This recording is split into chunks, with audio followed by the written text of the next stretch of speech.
Hey, what's up guys? Welcome back to our channel and meron na naman tayong DIY today. Ito ang DRL with signal function LED strip installation. So tara guys, let's go!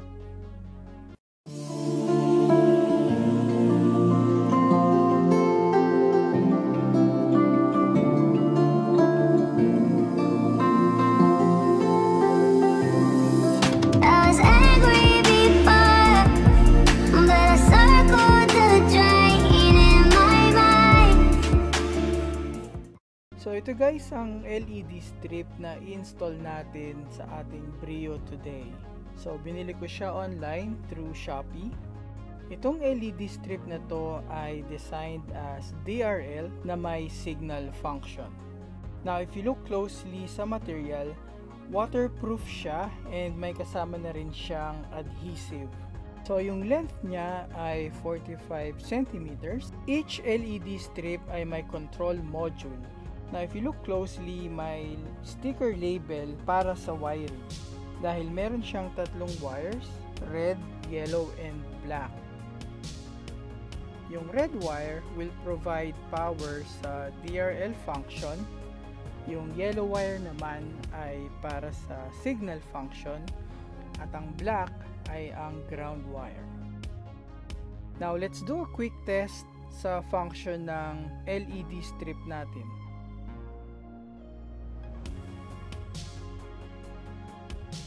So ayan guys, so purple is our DRL mode. Then pag nag-signal siya, mag-change siya into amber color with flowing motion. So ito naman ang mga tools na kakailanganin natin. Side cutters para pang-cut ng wires. So kailangan din natin ng electrical tape para i-wrap sa ating wires. So kailangan din natin ng test light para malaman natin kung merong power ang bawat wire. Now, before tayo mag-install, para saan nga ba ang DRL? Ang Daytime Running Lights or DRL ay isang lighting device na naka-install sa harap ng mga sasakyan.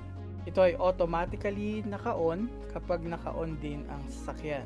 So, ang main purpose nito ay hindi para ilawan ang dadaanan, kundi para maging visible ang inyong sasakyan. Unang ginamit ang DRL noong 1972 sa bansang Finland.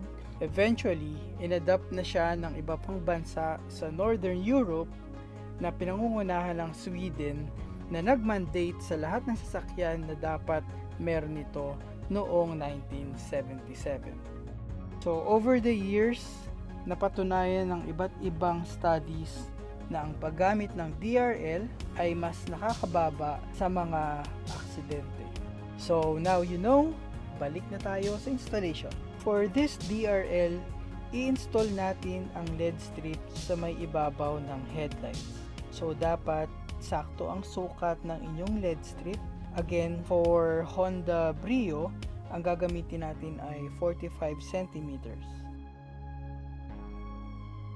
So, alisin muna natin ang top grill cover. And we also need to make sure na ang surface na paglalagyan natin ng LED strip ay malinis. So, punasan na rin natin ng alcohol para ma-ensure na wala itong mga oily substance. Now, need natin i-route ng maayos ang wiring at ang control module. So, just make sure na hindi ito nagra-rub sa anything na sharp or any moving part. Also, look for the shortest but safest route possible para hindi na natin kailanganin na mag-extend or mag-add ng mga wiring. So, after natin ma-reroute ang wirings, idikit na natin ang LED strip. So sa headlight, sa may edge lang natin siya ididikit para mag-reflect ang mga LED niya sa loob ng headlight. Now gagamit din tayo ng masking tape para i-hold yung LED strip natin in place.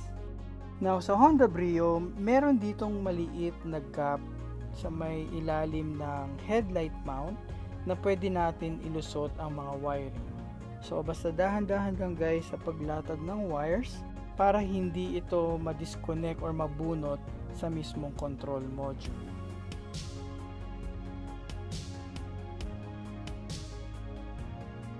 So now, i-unplug na natin ang mga harness ng signal light at LED lights.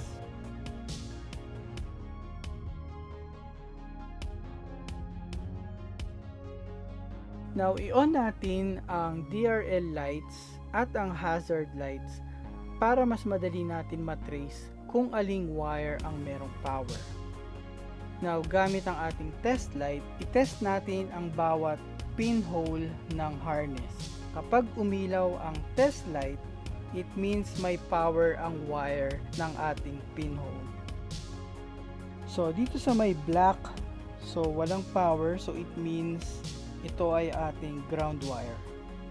Then, yung gray wire naman ay may power, so ito ang ating magiging positive wire. And dito natin i-connect ang red na power wire ng ating LED strip. Now, kailangan lang natin bawasan ng konti ang outer cover ng mga wires para ma-spread out natin siya maigi. Now, if you're gonna check the harness, meron siyang mga maliliit na gaps na pwede natin dito isuot ang mga maliliit na wires. So, ayan guys, nailusot na natin ang red and black wires ng LED strip.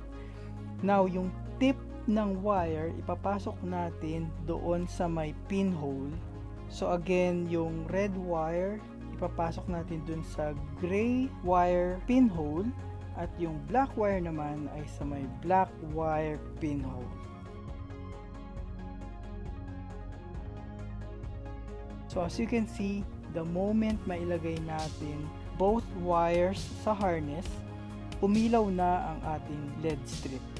Now, habang hawak natin ang tip ng wires, hilahin lang natin palabas ang any excess wires na ating nahila. So, ganito dapat guys ang itsura niya. Now, i-connect na natin ang yellow wire sa white wire pinhole ng ating signal light harness. Now, using the same technique, ilusot lang ang yellow wire sa may gap na makikita natin sa mismong harness. Now, as soon as mailagay natin ang yellow wire sa pinhole, mag-activate agad ang signal function ng ating LED strip.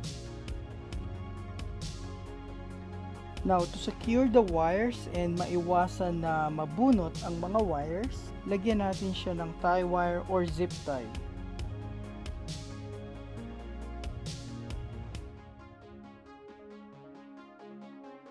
And then, gamit ang electrical tape, balutin natin ang mga wires kasama ng mga stock wiring para maging protection siya and mas maayos siya tignan. Now, kailangan din natin i-secure ang control module. Pwede natin siya idikit using double adhesive tape or pwede rin naman natin siyang i-tie wire or zip tie into any secured location. So, ayan guys. Tapos na ang isang side ng ating headlight DRL. So, let's do the same steps para naman sa kabilang headlight.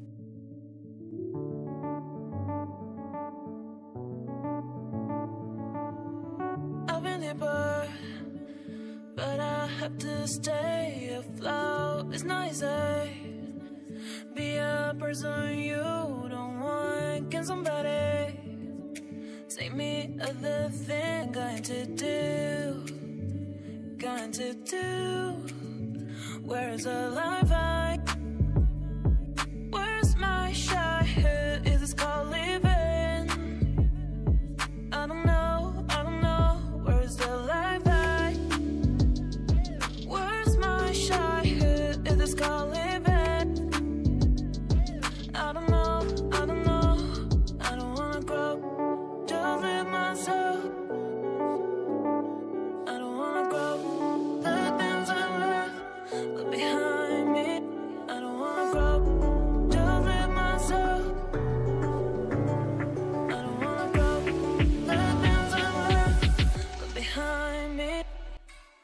Now, after installation, ibalik lang natin ang top grill cover, then alisin ang mga masking tape.